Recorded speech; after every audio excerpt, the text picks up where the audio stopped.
Hello and welcome to another episode of Unmasking on the podcast with me, your host, Anna Bonasera.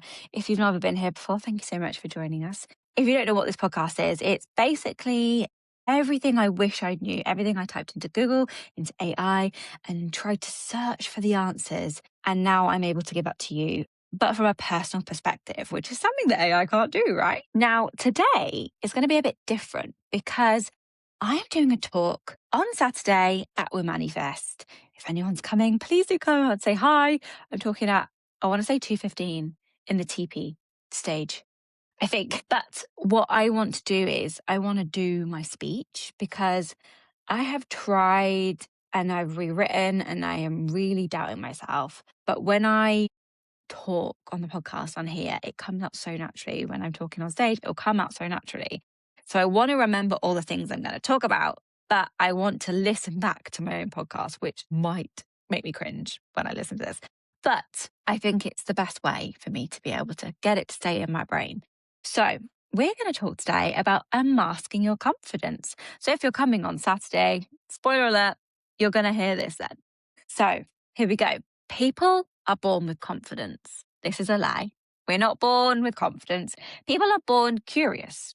We're curious as human beings. And how we are, one, brought up, and two, the nature of who we are as what we are born with, our personality and our traits. You know, some people are more sensitive than others, some people aren't, some people got ADHD like this. That all corresponds together, and that determines then if that curiosity does turn into confidence or if that curiosity turns into anxiety. Now, I will have a picture of me running in my underwear in London in front of the Queen's Palace. I look confident. People look at me and say, she's confident. She's always confident. She's confident in every aspect. She's a confident person, full stop. One sentence. Now, what they don't know is that earlier on that day, I was sat on the train on the way on my own, going to meet 1,000 odd women who were all running in their underwear. I'd never met any one of them before. I didn't know anyone going, only from people who I've talked on the internet and not like had a close relationship with on the internet, like just commented on other people's stuff. Like I didn't have anyone I was going to meet. I was sat on that train and honestly, I was almost having a panic attack and I was asking myself, what on earth am I doing? And it wasn't necessarily because I was going and getting in my underwear, but it was the social aspect of I'm going there on my own. I don't know anyone. The running part, I'm not a runner, but I thought I can walk it. But the anxiety of going on my own, leaving my 4 children at the time, it was a big deal. It was a big deal. And I look confident in the pictures and I'm so glad I pushed past all of those feelings and I did it, but I had those feelings. So even though people call me a confident person, that doesn't make me a whole confident person. Confidence comes in layers. Looking confident and feeling confident as well are two very different things. You see, I projected confidence in this area of my life, which was about 8 years ago. As I said, ran 10K in my underwear in front of the Queen's Palace in underwear that said Queen on my bum. I organised and walked a catwalk with 30 other women in sexy lingerie with a plus size body who'd had 4 children in front of like 200 odd people. Did that twice, actually. I wrote books about confidence and self-love and body positivity. I then helped other women with their stories and write books about their own journeys. And I was even on a segment of How to Look Good Naked, where I was doing a dance class in a bright pink swimsuit. I projected confidence. I looked confident.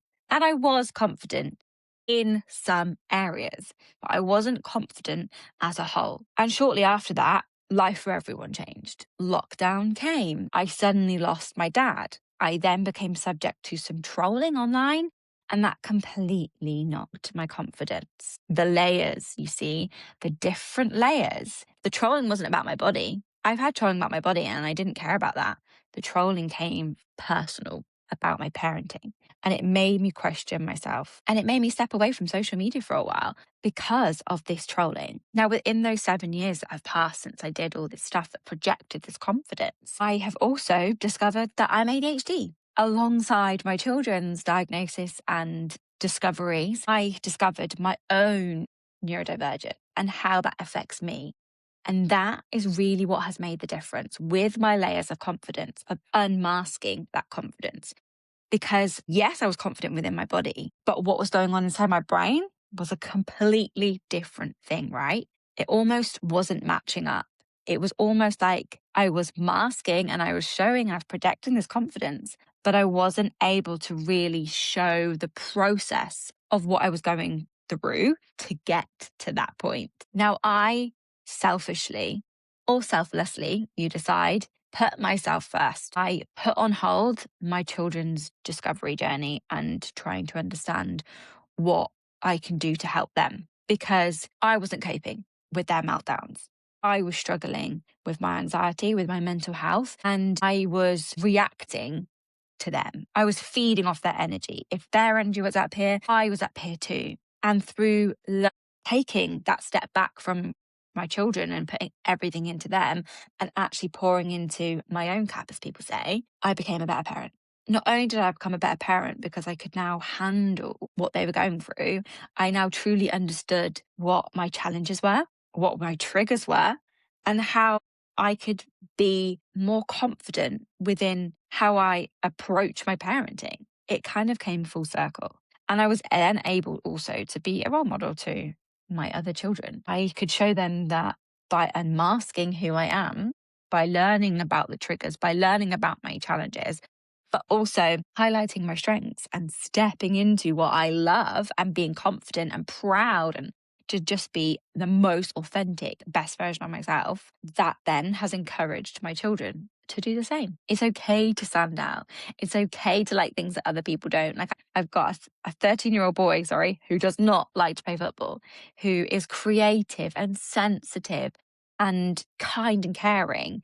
Not that other boys aren't, by the way, but he is just not your typical lad. He doesn't really get the whole banter thing and he takes things very serious. And I've tried to then show him what I do with how I feel and I talk it out loud. And he has then been able to put that into his own life. So by selfishly putting myself first, I've actually been selfless because I have become a better mum and I have been able to role model to my kids to unmask their own confidence. Now, I talk about this from a point of view of being ADHD.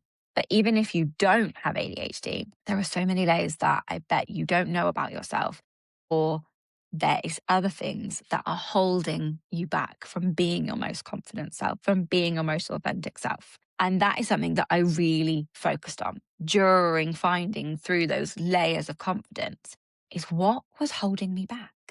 What was holding me back? And that is how we're going to focus on unmasking your confidence. So tell me, what is holding you back? I want you to have a think now. What is holding you back? What is stopping you from being confident? Low self-esteem, lack of self-belief, imposter syndrome, rejection sensitivity dysphoria, perfectionism, just pure old masking, shame, comparisonitis. Any of those ring a bell? I suffered from them all. And I'm sure everybody does. Okay. Now, for me, when I was looking through this and I was on this journey of self-development and soul searching, I found a word, a common denominator between all of those things, or most of those things. And that is FOPO, fear of other people's opinions. Because when you look at it, you're being a perfectionist for whom? When you think about shame, that shame is built up because you are worried what other people might think of you. And that's where that shame comes from. Imposter syndrome. Who are you worried about? What are you worried about?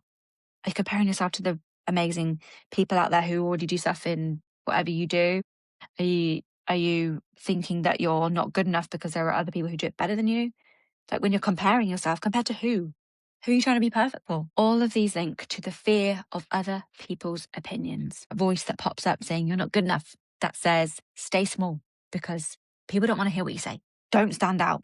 God forbid you look different. Follow the trends or just wear black and blend in. We live in a world where we can't be too fat, we can't be too skinny, we can't be too outspoken, we can't be too quiet. We've got to stand up for ourselves, but we don't want to come across bossy. Then you have real life triggers. Being in the playground, thinking people are looking at you and talking about you.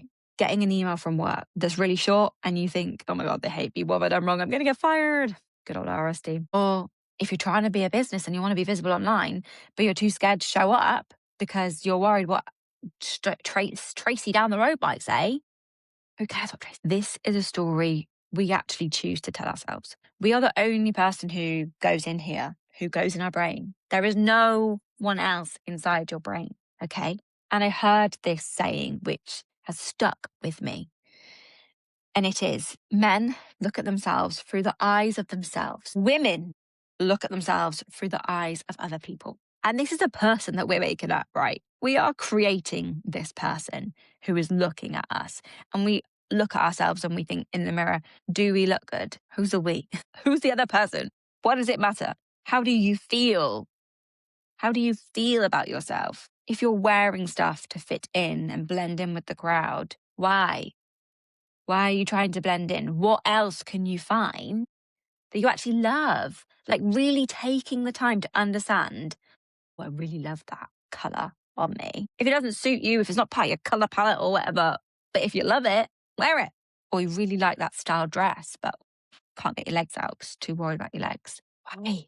And I know it's easier for me to say this because I've done a lot of work, but we have to start somewhere. And this is what we're going to work on. Okay. Now, when we have this photo, I like to compare it to something visual to help us, right? Okay. Fear other people's opinions. It's almost like it's the monster, the troll underneath the bridge of the Billy Goat's Gruff. You know, the 3 Billy Goat's Gruff. The first one comes over and steps on and says, oh, no, I'm not. There's someone coming next. He's much more tasty than me type of thing. But that troll under a bridge, that one step over, that's like you trying to get to the other side, be confident, be happy in who you are. But you're daring to step on the bridge, one toe over, and the troll comes out and like, oh, telling you all this negative story, the negative narrative. You can't go over there. The grass isn't greener. Stay over here. Stay safe. Stay small. Now, it might seem like it's a troll in your own mind, but what it actually is your most insecure self. You see, FOPO is never going to go away. There is no cure for FOPO. There's no magic pill. There's no magic strategy. FOPO isn't going away because it's programmed into our brains. If we didn't have FOPO, we would not be alive. It's programmed, wired into our brains from the Neanderthal. I can never say this. The Neanderthal danger response. Okay, so if you are a big family, movie family like us, the Croods. Think the Croods. Okay, they're a caveman family. They stay in this cave because they're scared of what's out there. They know if they're going to step out of the cave, they're going to get eaten. Right? They're gonna get eaten. But when they run out of food, they have to go out. So it's like a last resort, okay? So they stay cramped up in here all together until they have to go out because they know if they're out there, they're going to eat or be eaten. That's the vibes we're bringing, okay? Our brain is like, you're either going to be eat. You're either going to eat or you're going to be eaten out there. It's trying to keep you safe by keeping you playing small. But what I realized is that's keeping you the same. It's keeping you in this comfort zone, as we like to say, right? Stepping outside the comfort zone is keeping us small. And when we stay small and we listen to that voice, when we listen to this voice, what we're doing is we're giving in to fear. That little insecure version of yourself that's trying to keep you small and safe is you giving in to fear. But what we need to learn to do is to lean into trust, fear and trust. Now, I'm going to tell you a story. I went to see Harry Styles on the Together tour. It was incredible. And I am no influencer, okay? I'm no content creator. I always say I'd be the worst influencer ever because I'm so inconsistent sometimes and I would not be able to keep up with all the brand deals and stuff. But I love creating content. I love making transition videos and editing them. And I just get such a satisfaction and a buzz when I see the end. I like rewatch my own stuff because I just think it's cool, like the transition thing.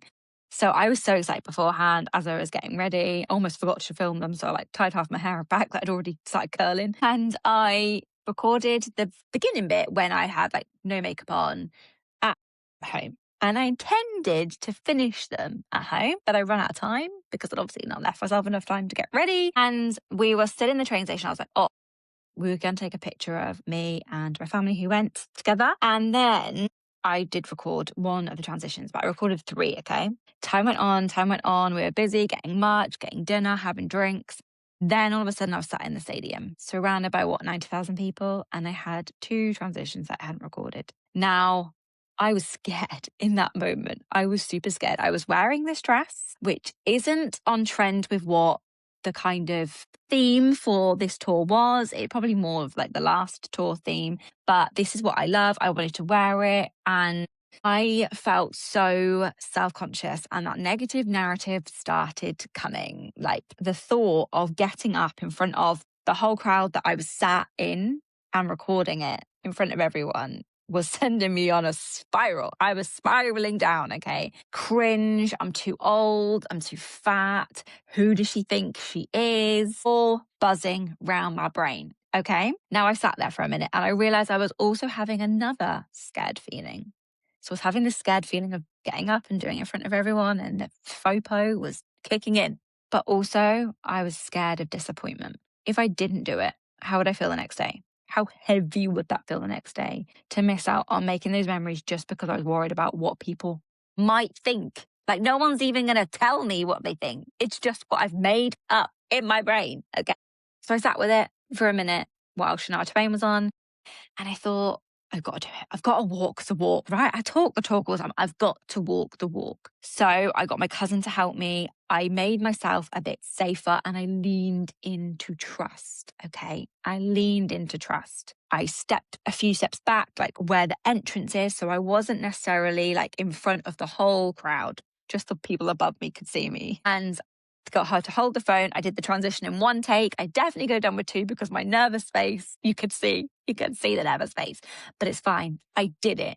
I took a baby step to make myself feel safer, but I did it. I made the memory. I did the transition. I'm so proud of myself. And then I did the second one, sat down. So again, safe. I made it safe, but I did it. So let's have a think about how we can start to learn to lean into trust. Okay. Fear comes from what you tell yourself. What you tell yourself becomes your belief, and that belief becomes your core. So if we have constantly been leaning into that fear and telling ourselves on repeat this negative story of how awful we are, how no one wants to listen to us, how ugly we are, how bad a mother we are, all of the stories, we're going to constantly repeat ourselves. As I said before, we are in charge of what goes on in our brain.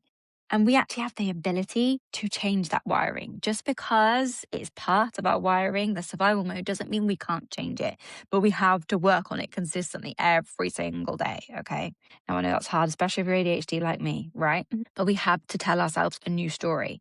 And I am a big believer on flipping the script. But what people do is they go from one extreme to what we need is to find the middle. We need to find the bridge between what we currently believe to what we want to believe, and then in the middle. If you go from I'm a bad mum to I'm an amazing mum, or no one wants to listen to me and buy products from me, to I'm a multimillionaire, I'm an expert, there's a big gap there. Even if you are using affirmations and you're telling yourself every day, like, I am an expert, I'm going to sell millions of pounds worth of stuff and be this famous person and help loads of people, that's a huge gap. If you don't believe that, how are you going to get there? Even if you're saying it on repeat, yeah, okay, maybe eventually it'll get there. But also, you might burn out from saying that so many times and not seeing yourself become a millionaire. So we need a bridge. We need a bridge between. So I would love you to take some time after this to write your two statements. So what you currently think and what what the most delusional you can be. Like, you're a famous movie star, you're a pop star, you go to the gym every single day and you have the fittest body ever. You are the most amazing, perfect Pinterest mother. Like, think Delulu, okay? Truly Delulu. You walk with confidence everywhere. Men and women, they, thems, flock at your feet. Everyone is in awe of you and just wants to love you and be with you and adore you. Think of the most delusional you can be, and then find what's in the middle. How can we bridge that? How can we be more realistic? I'm trying my best, mum. I'm going to go to the gym. No, once a week. Going to go to the gym once a week. Be realistic. Have goals, but have the bridge between being completely delulu and being 100% negative in the gutter. And then use this. Okay, we need these reminders around us. If we really want to rewire our brain, we need to be doing this constantly. So we can't just write this once or think it once, because let's face it, we're here right now, you're motivated, you're excited. but you're going to walk away from this and carry on with life. So how can we change that? I have a link that you can get to download to sort out this template, fill it in, find your bridge, and then I have some printouts which you can then write it on and put it on your wall. Make a screensaver out of it. Put it on your phone. Wherever you see it, make it part of your daily ritual. So if you have a cup of coffee or a cup of tea first thing in the morning, put it next to your coffee cup. If you want to do it while you're brushing your teeth, put it next to your mirror. If you want to do it while you're driving in the car, put it in the little fold down bit. Put it somewhere you're going to see it. If you're always picking up your phone like me, put it in your screensaver. Put it places so that you can truly start to believe and rewire, so that when our brain is in this survival mode, we can tap into our subconscious. So when FOPO rears its ugly head, we can fight it back. We can push it down. We can silence it. We can dial it down and say, thank you. Thank you for trying to keep me safe. But I'm now going to lean into trust. Lean into trust. And I just want to leave you with this, okay? When we live through the eyes of others, we are living in fear. Imagine what could happen if you lived through the eyes of yourself. Thank you so much for listening to this today. I'd love some feedback if you want to give me some feedback. And hopefully I deliver as well as I have done today, because I feel like that went pretty good. And if you're coming to We Manifest, you can rate me out of 10 on both. Be kind, please. Right, I will sign off for today. Thank you so much for listening. And I hope that you can take that and actually make it part of your daily ritual so that you can really start believing in how fabulous you are. Thank you so much for listening, and I will see you soon. Bye.